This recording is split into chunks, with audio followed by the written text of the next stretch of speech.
Atos dos Apóstolos, capítulo 1. Sugiro que você tome a sua Bíblia em suas mãos, e se você tiver, né, uma caneta, um pedaço de papel, um lápis, você fazer algumas anotações, que eu vou mencionar rapidamente hoje, alguns itens, né? Rapidamente, não vou fazer nenhuma exegese mais profunda de cada item que representa um texto da Escritura, que eu vou destacar nesta manhã, mas apenas para algumas ideias você colher, porque elas serão a base do exercício pastoral e ministerial da Comunidade da Graça em todo este ano. Se nós queremos este ano, que é o ano que estamos sendo desafiados para fazermos discípulos, se nós queremos trabalhar para que pessoas sejam formadas à semelhança de Jesus, que fazer discípulo é isto, é trabalhar com as pessoas para que elas sejam aperfeiçoadas na fé, no conhecimento e na graça que há na pessoa de Jesus. Isso é fazer discípulo. Fazer discípulo não é sentar numa classe de aulas, entendeu? Sentar numa classe de aula e ficar dando aulas, dando estudos, fazendo meramente a apresentação didática, né, dos projetos de Deus. É mais do que isso.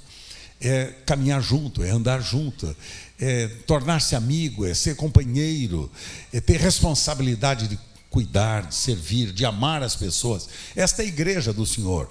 Eu não quero ser pastor de um clube cheio de novidades, onde as pessoas estão muito empolgadas com as grandes novidades do momento, os grandes projetos relacionados com celebrações meramente por vezes sociais, né? Porque às vezes não passa disso de verdade. Programas que não levam a nada, nenhum compromisso com a história da nossa sociedade, principalmente com a história da nossa sociedade nos dias em que nós estamos vivendo, quando a sociedade moderna está exigindo dos cristãos sua participação significativa, através de uma vida de justiça e santidade que há de abençoar as famílias da terra. Então, eu estava exatamente pensando, né, os quatro pontos fundamentais da nossa visão. Somos uma igreja-família, porque somos a família de Deus, nascidos de novo, regenerados, fomos transformados em filhos de Deus. Portanto, somos a família de Deus. Este é o sentido. A igreja-família, esse é o sentido. Não é que trabalha com famílias, não é que os temas que são abordados estão relacionados com família. Não tem nada a ver, né, uma coisa com outra. É uma igreja-família, que é a igreja dos filhos de Deus, regenerados, nascidos de Deus, transformados em novas criaturas, tornaram-se filhos de Deus. Então, uma igreja-família, a família de Deus neste mundo. Segundo, vivendo o amor de Cristo. Uns relacionamentos de amor, de amizade, de companheirismo, de responsabilidade fraterna, né? De responsabilidade, né? Que temos de servirmos uns aos outros, né? A família de Deus que vive o amor de Cristo. Com que intuito? Com que propósito? Para alcançar o próximo. E alcançando o próximo através do quê? Através do evangelismo, do anúncio das boas novas, da paixão pelos perdidos, do desejo de buscá-los, de trazê-los para o reino de Deus, de dar a eles a oportunidade de se converterem, de nascerem de novo, de ganharem uma nova natureza. Então, nós alcançarmos o nosso próximo. E depois de alcançar o próximo, o que Jesus mandou fazer? Ele disse: ide e fazei discípulos de todas as nações, ensinando-os a guardar todas as coisas que eu vos tenho ensinado, e batizando-os em nome do Pai, do Filho e do Espírito Santo. Façam discípulos, batizem esses novos discípulos e ensinem a eles os princípios fundamentais da vida cristã, ensinando-os a que eles guardem todos os meus ensinos, minhas verdades, os princípios que eu tenho deixado, disse Jesus. Então, esta é a grande responsabilidade da Comunidade da Graça, é a grande ênfase do nosso ministério. Vamos repetir? Uma igreja família, vivendo o amor de Cristo, alcançando o próximo e formando discípulos. Então, este ano nós estaremos enfatizando o quarto aspecto, né, dos 4 fundamentos da nossa visão: formar discípulos.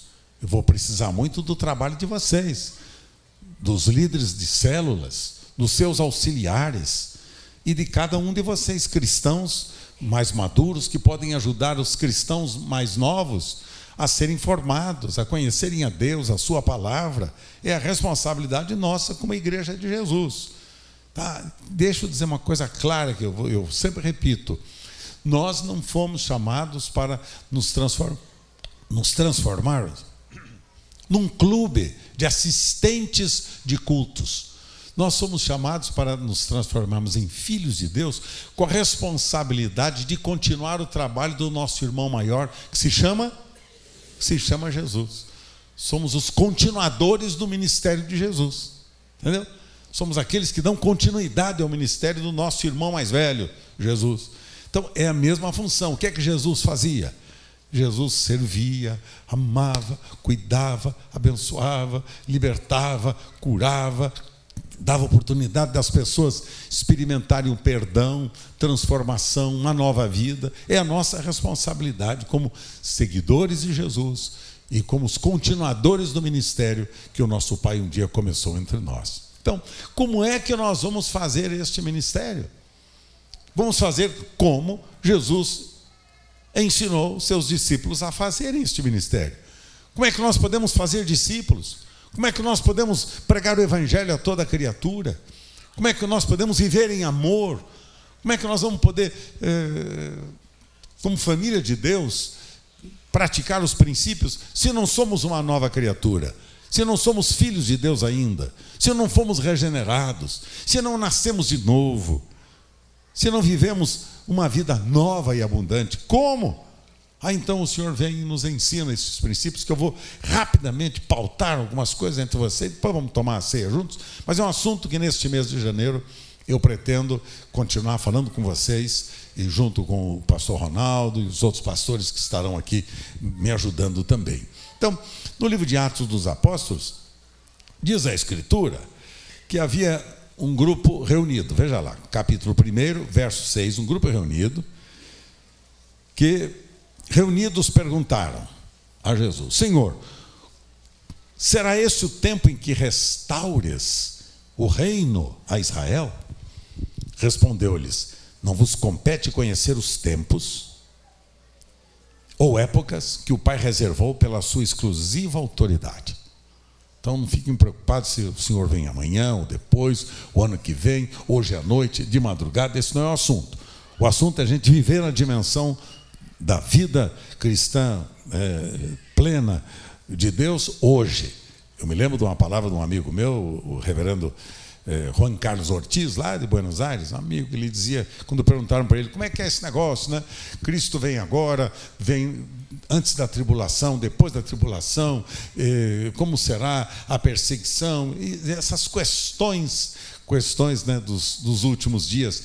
E ele respondia objetivamente dizendo: o importante não é se cremos que ele vem hoje ou amanhã ou depois, o importante é vivermos agora a vida abundante em Deus, aguardarmos ele como se fosse hoje e vivermos certos de que ele cuidará de cada um de nós, que a sua boa mão nos guardará, sustentará, preservará, e que nós estaremos servindo a Deus se a tribulação for antes, se a perseguição for depois, se a tribulação for no meio da grande perseguição, da grande tribulação. Não importa se somos desta ou daquela teologia, se cremos desta ou daquela forma, o importante não é isso. O importante é estarmos preparados hoje para o encontro com o Senhor.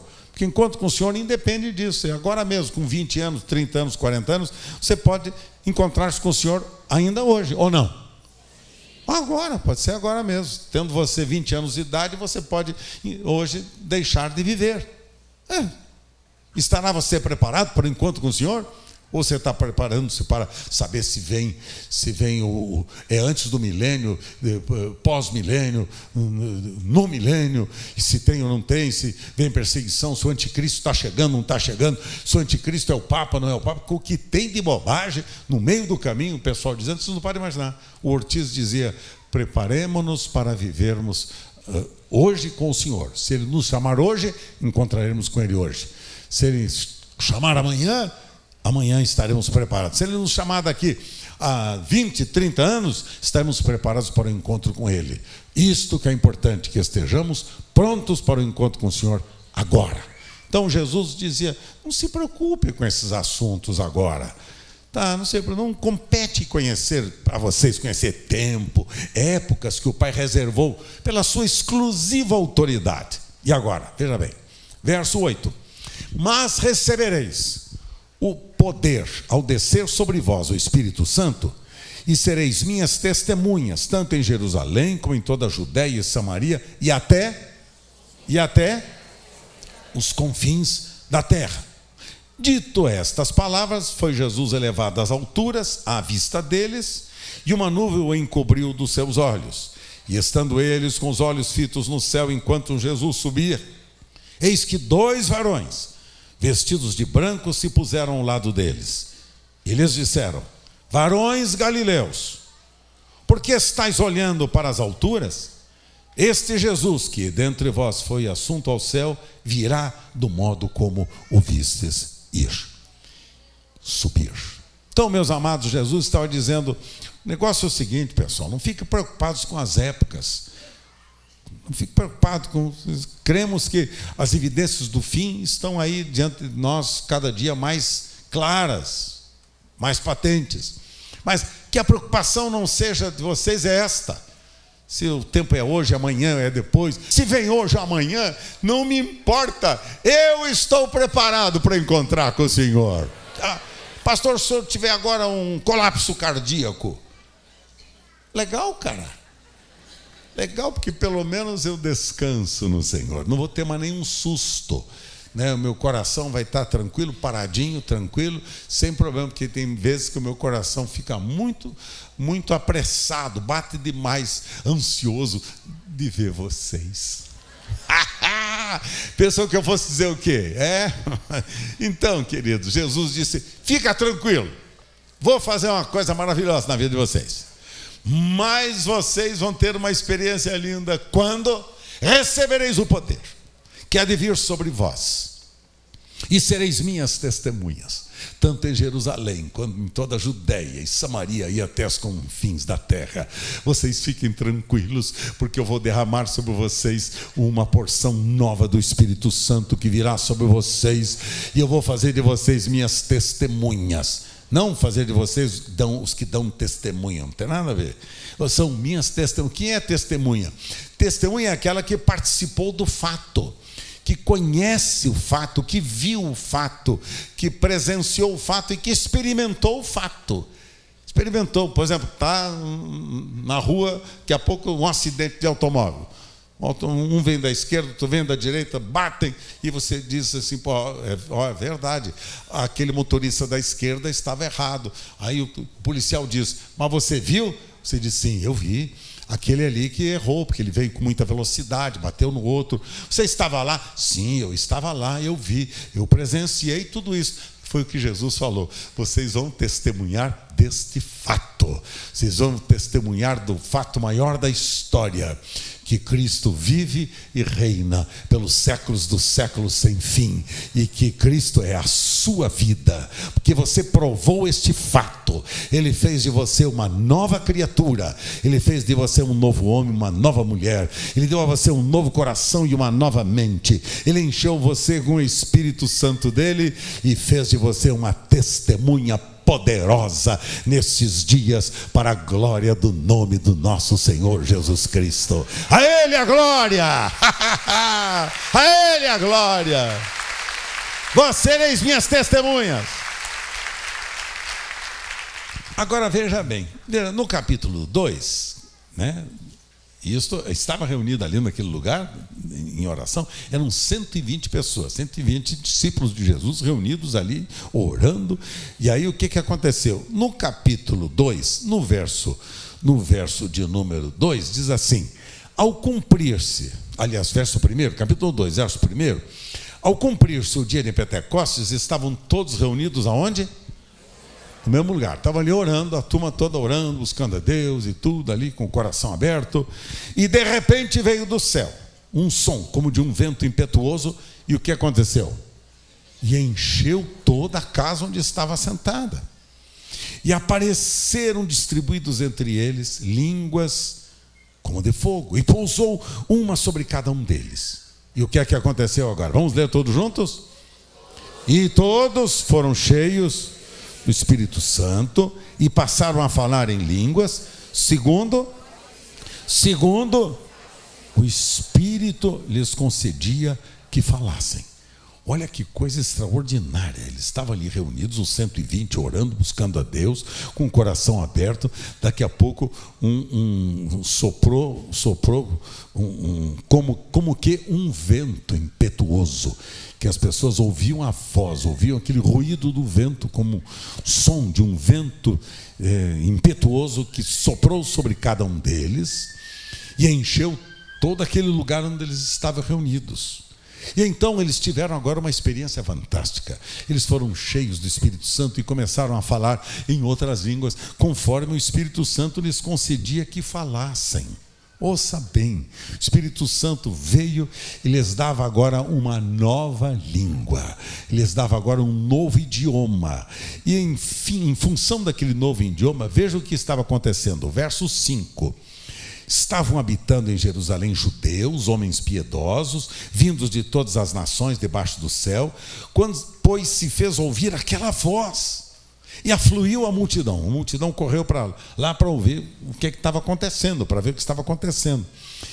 E esta multidão possuiu de perplexidade, porquanto cada um os ouvia falar na sua própria língua. Estavam eles, pois, atônitos e se admiravam, dizendo: vede, não são porventura galileus todos esses que estão aí falando? Como é que nós os ouvimos falar cada um na nossa própria língua?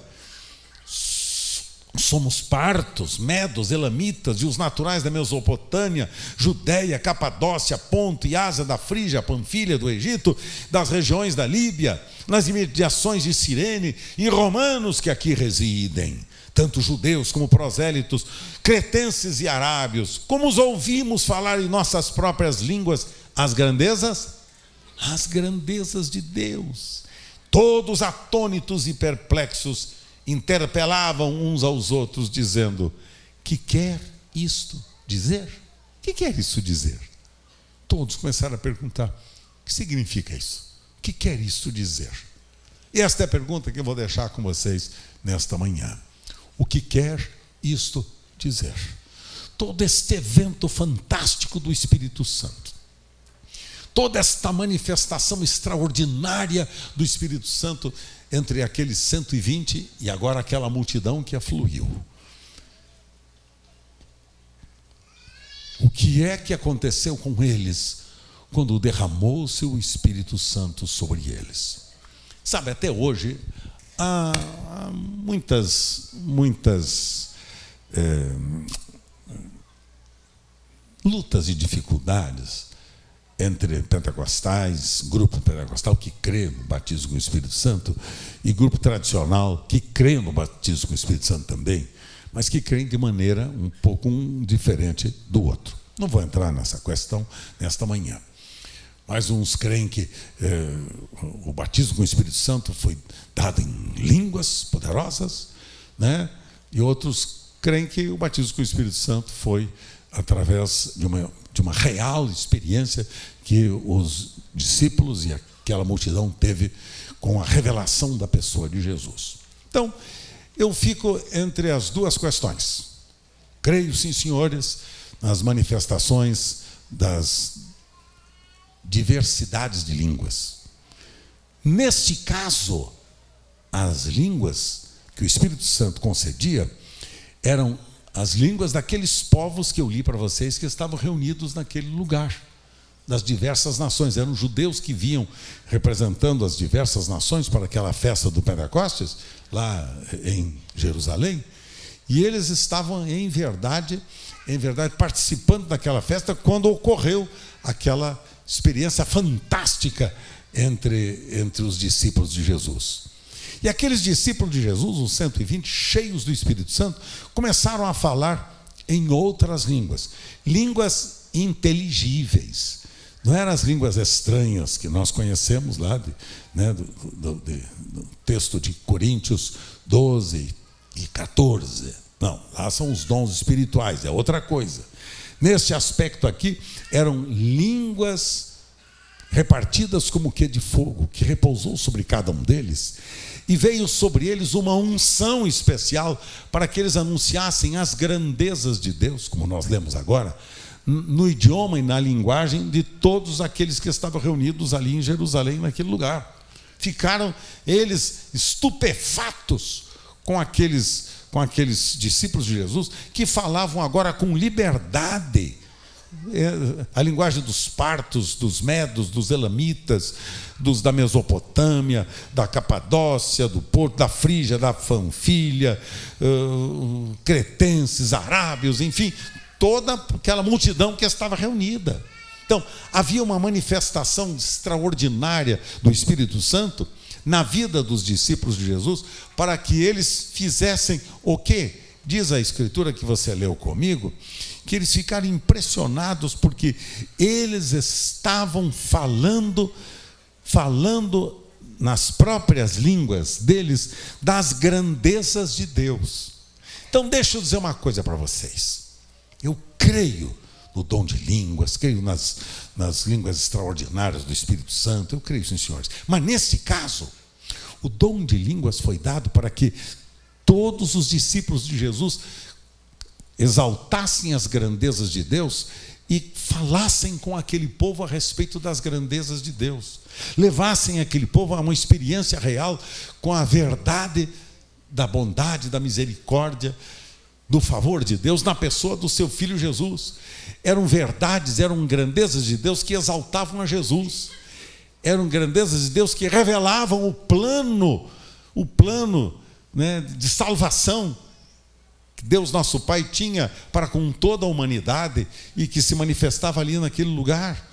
Então aqueles discípulos, homens e mulheres cheios do Espírito Santo, começavam a falar em outras línguas. Então, me parece, meus irmãos queridos, que as passagens lá de 1 de Coríntios 12 e 14, que trata dos dons espirituais, são experiências distintas, me parecendo que elas são secundárias no que diz respeito a esta experiência que estamos vendo aqui em Atos capítulo 2. E a interrogação do verso 12, para mim, é que é fundamental. Todos aqueles que estavam reunidos disseram: o que isto quer dizer? O que significa isso? Esta é a pergunta que eu quero hoje tentar deixar com o coração de vocês algumas respostas. O que isto quer dizer? Primeira coisa que eu vejo que isto quer dizer é que quer dizer que isto é um transplante de língua. Apareceram línguas como que de fogo que pousou sobre cada um deles e foram cheios do Espírito Santo. O segredo agora não é apenas falar em outras línguas, mas o segredo aqui para mim é ter uma língua nova, uma língua santa, uma língua limpa, uma língua que não é maledicente, uma língua que não é mesquinha, uma língua que não ofende, uma língua que não murmura, uma língua que não divide, uma língua que não humilha as pessoas, uma língua que não fala mal. Pelo contrário, exalta as grandezas de Deus. O fundamento desta experiência que eu observo é que eles recebem uma nova língua. Então, ser batizado com o Espírito Santo é ter uma língua nova e santa, capaz de falar e exaltar as grandezas de Deus. É uma língua que honra, glorifica e exalta a Deus. Quer conhecer uma pessoa cheia do Espírito Santo? Quer conhecer uma pessoa cheia do Espírito Santo? Não é se ela cura, se ela liberta, se ela expulsa demônios, se ela faz milagres. Não, senhores. Uma pessoa cheia do Espírito Santo, o milagre do Espírito Santo começa na sua língua. Começa na sua língua. Dá a você um novo caráter. Faz de você uma nova criatura. dá a você uma nova mentalidade, faz de você um homem santo, que é capaz de falar as coisas santas de Deus, faz de você uma mulher santa, que é capaz de dignificar e glorificar a Deus. Isso é ser cheio do Espírito Santo, porque eu estou cansado de ver ao longo desses anos da minha vida pastoral, gente que se diz cheio do Espírito Santo e é safado, e é mentiroso, e é hipócrita, e é maledicente, e é desonesto, e é adúltero, e rouba, e humilha os outros. Eu sou cheio de Espírito Santo. No culto, na igreja, é fantástico. Fora, ai meu Deus do céu, você precisa ver aquela vizinha. Aquela vizinha horrível. Não gosto da cara dela. Estou odiando ela. Exemplozinho muito simples, tá? Ser cheio do Espírito Santo é ter uma língua nova. Por isso que o povo todo diz: o que isso quer dizer? O que isso significa? E para mim a base do batismo com o Espírito Santo, Rubinho, meu amigo querido, é ter uma língua nova.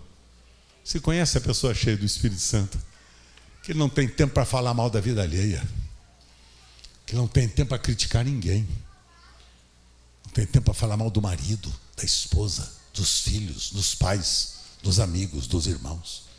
Esta é a evidência de uma pessoa cheia do Espírito Santo. Quando você notar alguém preocupado com a vida dos outros, pule fora. Pule fora.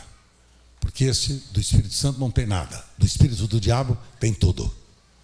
Porque quem é o acusador dos nossos irmãos? Segundo a Bíblia. Quem é o acusador dos irmãos? O diabo. Quando você notar alguém preocupado com a vida alheia, saiba que esta pessoa não é cheia do Espírito Santo, mas é cheia do espírito do diabo. Precisa nascer de novo, precisa ser uma nova criatura, precisa ter uma experiência de arrependimento e confissão, de transformação. Então, este ano nós queremos o quê? Queremos fazer discípulos. Como faremos discípulos se nós não temos uma língua santa, ungida, abençoada? Uma língua que fale das grandezas de Deus, uma língua que conhece a Deus, uma língua desafiada a servir a Deus de coração, a honrar ao semelhante, a amar e a servir. Filhos queridos, o que isto quer dizer? Perguntava aquele povo: o que significa esse batismo com o Espírito Santo? Então, para mim, o fundamento do batismo com o Espírito Santo é você ter uma nova língua. É você ter uma nova língua. É você ter uma nova língua. Se você não tiver uma nova língua, examine-se a si mesmo. E lembre-se, você talvez precise hoje ser uma nova criatura. Ser um novo homem e uma nova mulher. Você pode ser pastor, pastora, diácono, diaconisa, líder de células, auxiliar, supervisor ou qualquer outro. Tem outros nível maior por aí, fantástico o nível que tem por aí. Tem os patriarcas, tem os apóstolos, tem os semideuses, quem mais tem? Tem outras criaturas fantásticas por aí que não tem nada a ver com o reino de Deus, mas estão aí por aí afora, porque ser cheio do Espírito Santo é ter uma língua santa. Ser cheio do Espírito Santo é ter uma língua. Vamos repetir juntos: ser cheio do Espírito Santo é ter uma língua. Agora vocês sozinhos.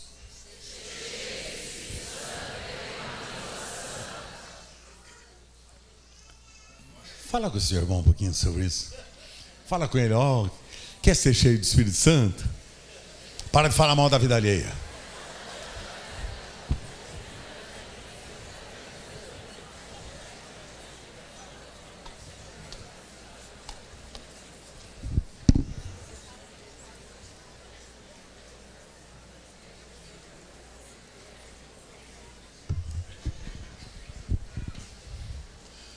Tudo bem, meus amados? Estamos de acordo aí ou não? Se questão de acordo, aplaudam o Senhor.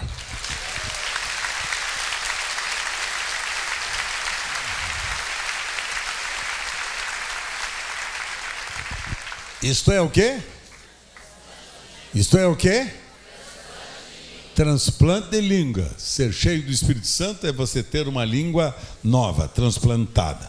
Veja aqui, ser cheio do Espírito Santo também é verso 7. Veja lá no verso 7 que significa, capítulo 2, verso 7. Ser cheio. Estavam, pois, atônitos, se admiravam, dizendo: não são porventura galileus?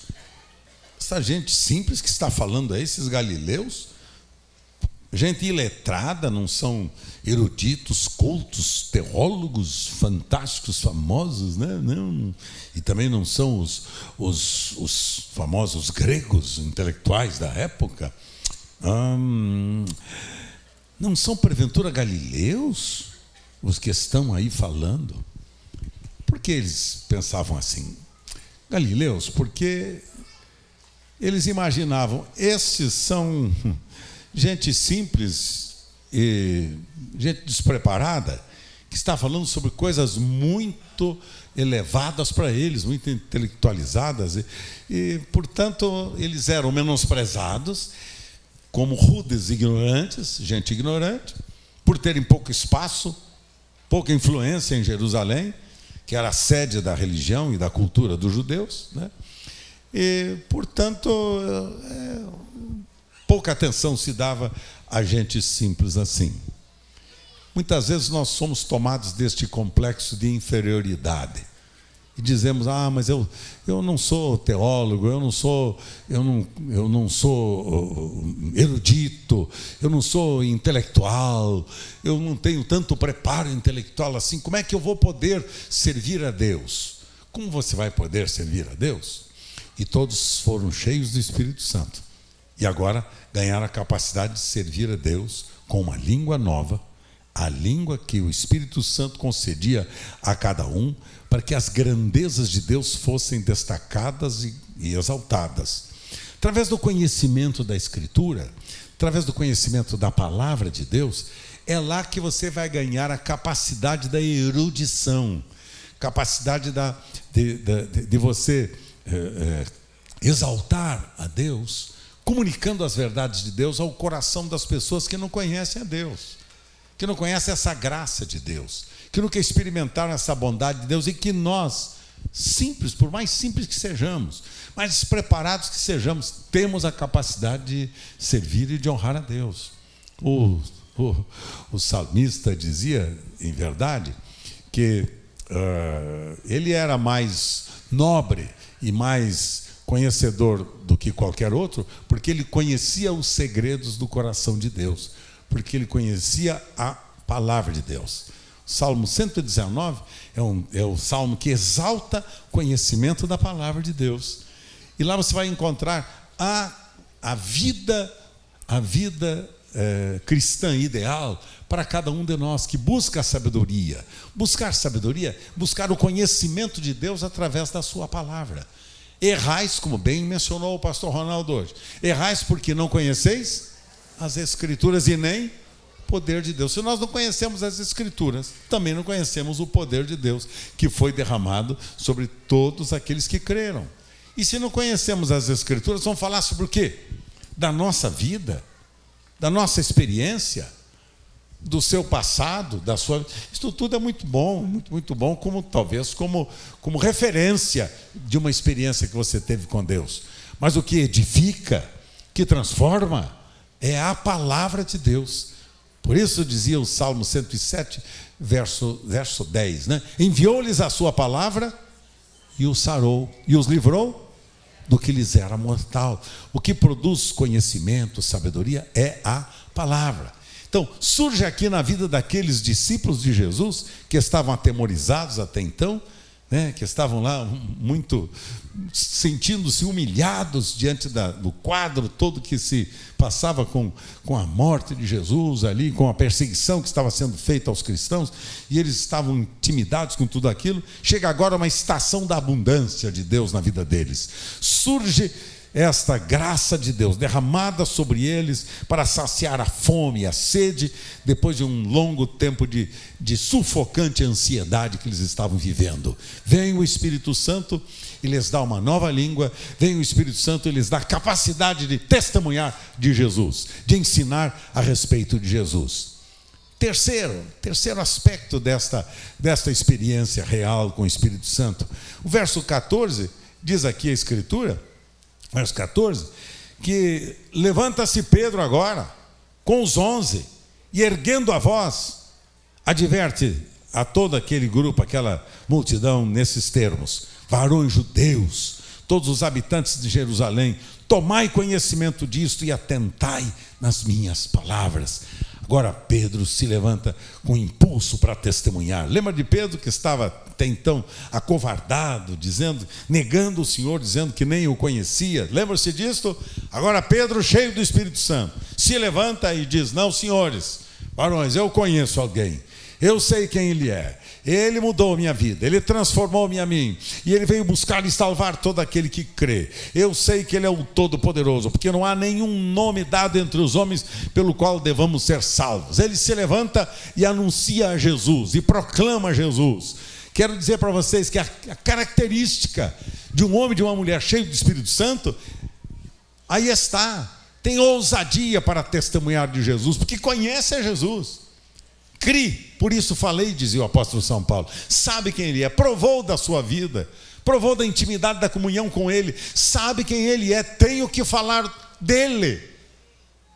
Eu lembro sempre nesse aspecto, né, da minha relação de namoro com Sueli, tantos anos atrás, né, eu tinha prazer de falar a respeito dela, de quem era ela, seu lar, sua família, sua conduta, seu caráter, sua pessoa, e tinha prazer de ter tempo com ela, estar com ela, lá no nosso namoro, né? Gostava, e ligava 4, 5, 10 vezes ao dia, até que eu já contei para vocês isso, até que o pai dela falou: você não trabalha não?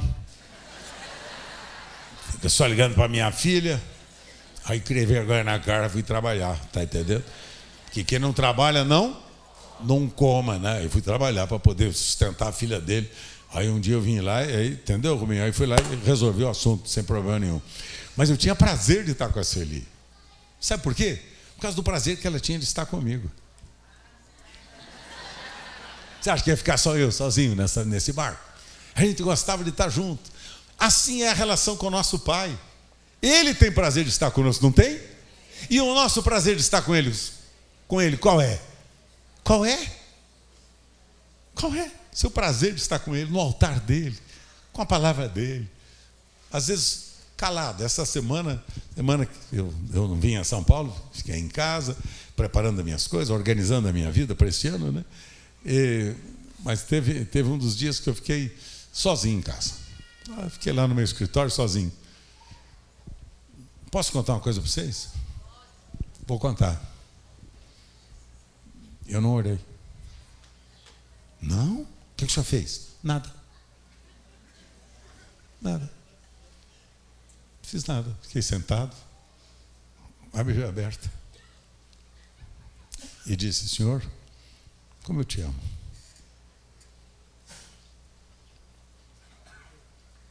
Senhor, como eu te amo. E fiquei calado. Fechei os meus olhos e comecei a pensar nele. O carinho dele por mim, o amor dele por mim. Não falei nada, não pedi nada. A gente tem mania de pedir coisa, né? A gente sempre quer, salva a minha sogra, Senhor, que ela está chata demais. Né? Tinha aqueles cachorros lá que estão latindo muito do vizinho, Senhor.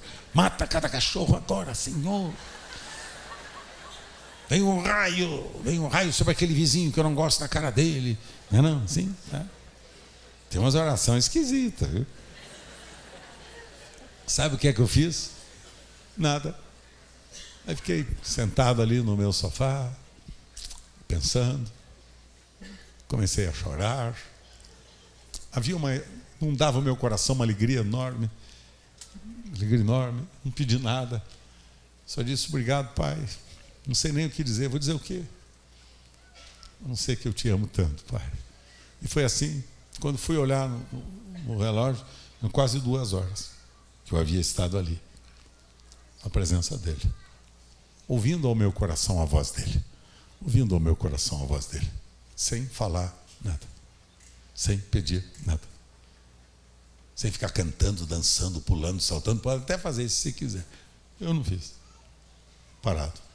Porque eu senti prazer na presença dele, prazer da comunhão com ele, prazer de saber que ele é o meu pai, prazer de saber que eu completo mais 1 ano de casado, unido ao coração da Sueli, eu dos meus filhos, que eu completo mais 1 ano de ministério pastoral, que com lutas, dificuldades, aí está a Comunidade da Graça, esse ministério que recebe honra no Brasil e lá fora, o ministério que Deus um dia começou comigo e através da minha vida e da minha família, e que hoje honra o nome de Jesus neste país e fora dele, por causa de uma graça que um dia ele deu ao pastor de vocês. Então, se tudo isso é mérito meu, não é dele.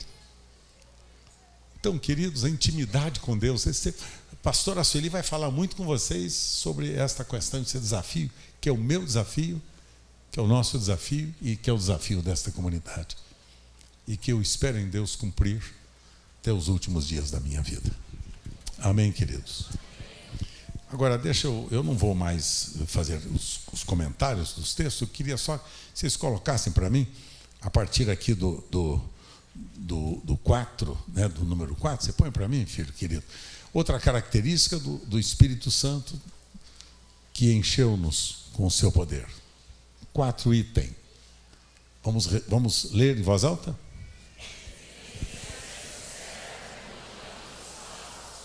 Sincera comunhão entre os santos de Deus. Se não houver comunhão entre nós, não é cheio do Espírito Santo. Se não houver comunhão intensa. Que os textos da Escritura estão lá para o seu registro. História da igreja em Jerusalém. Todos viviam em comunhão. Estavam sendo ensinados na doutrina dos apóstolos, na comunhão, no partir do pão e nas orações. Lá estava. Quinta característica, espírito de louvor. Espírito de louvor não é porque fica cantando o dia todo em casa.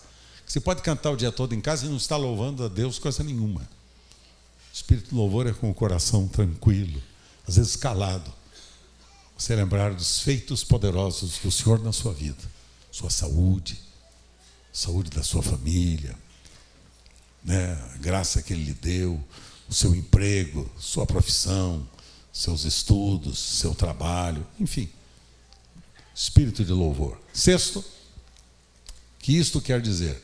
Isso quer dizer resistência nas crises e adversidades. A igreja passou aqui com crises e adversidades, lutas e dificuldades, pressões, perseguições. E eles resistiram firmes em oração. E a igreja prevaleceu. Sétimo, isto é, oração constante e perseverante. Tanto a oração individual quanto a coletiva. Pedro e João tinham agora um tempo diário de irem ao templo à hora nona, a hora da oração, para orarem e buscarem a Deus. Mas a igreja, capítulo 4, estavam orando juntos, perseverando. E o resultado, quando uma igreja ora junto, as portas das cadeias, os grilhões caem, quebram-se, e a graça de Deus vem sobre todos aqueles que estão orando. Oração, isto é ser cheio do Espírito Santo. Uma vida de oração individual e coletiva. Oitavo, isto é, leia, manifestação de milagres e prodígios. Na medida que o Evangelho de Jesus era anunciado, sinais, prodígios e maravilhas cumpriam-se. Havia cura, libertação, saúde, ministração de vida abundante para todos aqueles que ouviam. Expulsão de demônios, cura de enfermos, libertação dos oprimidos, saúde entre o povo, entre o rebanho. Eu quero isso para nós este ano. E você? Nono, ser cheio do Espírito Santo é o quê? Grande amor e exaltação a Cristo. grande amor e exaltação a Cristo. Isso é ser cheio do Espírito Santo. Que o Espírito Santo que habita em você exalta, glorifica e honra Jesus. Isso é ser cheio do Espírito Santo. Tá? E por fim, 10º, isto significa vida abundante. Significa o quê? Vida abundante. Só para você encerrar comigo a leitura, a gente tomar a ceia junto, capítulo 13 de Atos dos Apóstolos, verso de número 52, que tenho aqui no nosso quadro. 13, 52. Ouçam bem. Ouçam bem. Os discípulos, porém, transbordavam de quê? De alegria e transbordavam do Espírito Santo. Esta é a vida abundante. Quando nós transbordamos de alegria e transbordamos do Espírito Santo. Resultado, as multidões são alcançadas. E as multidões são transformadas em discípulos de Jesus. Eu quero isso para a minha vida, junto com você, em nome do Senhor Jesus. Dá para a gente pôr, só para finalizar, filho querido, desde o primeiro? Vamos ficar todos em pé, meus amados.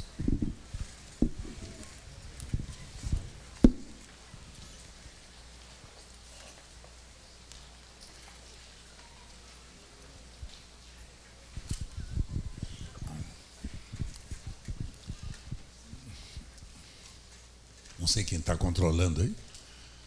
Tá. Então tá bom. A grande pergunta é: o que isto quer dizer? O que é ser cheio do Espírito Santo? Vamos perguntar? O que é ser cheio do Espírito Santo? Outra vez. O que é ser cheio do Espírito Santo? Qual é a sua resposta? É transplante de língua. Segundo, libertação. Terceiro, pulso para testemunhar. Quarto, comunhão entre os santos de Deus. Quinto, espírito de louvor. Sexto, isso é características do homem e da mulher cheio do Espírito Santo. Sétimo, oração constante e perseverante. Oitavo, manifestação de milagres e prodígios. Nono, décimo, que é isso para a sua vida? Põe as duas mãos no seu coração.